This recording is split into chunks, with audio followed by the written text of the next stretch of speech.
« 800 invités et 300 responsables étrangers, c'est une assemblée solennelle qui est venue assister à la prestation de serment du président Hamid Karzai.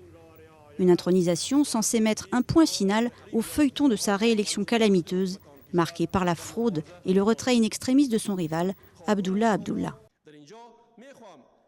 J'invite tous les candidats à l'élection présidentielle, en particulier mon frère, son Excellence Abdullah Abdullah, et mon frère Ashraf Ghani, qui est présent parmi nous, à nous rassembler pour mener à bien la tâche cruciale de l'unité nationale et faire de l'Afghanistan une nation fière et prospère.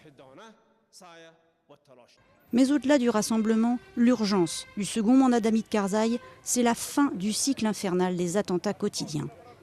Une urgence qui repose pour l'instant essentiellement sur les forces internationales engagées en Afghanistan, quelques 100 000 hommes, venus de pays dont les opinions publiques contestent de plus en plus cet effort pour une guerre étrangère.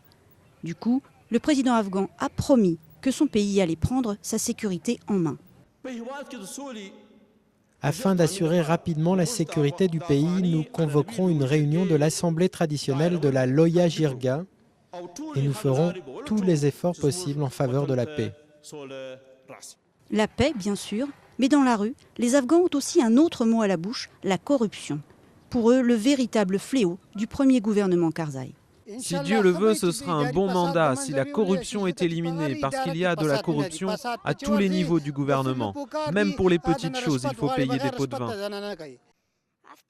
Ce que j'attends du président Karzai, c'est qu'il élimine la corruption, qu'il mette fin à la tricherie et qu'il apporte la paix à l'Afghanistan. À la population afghane, aux Occidentaux, Hamid Karzai assure qu'il va mettre la maison afghane en ordre. À lui maintenant de traduire en actes ses déclarations d'intention.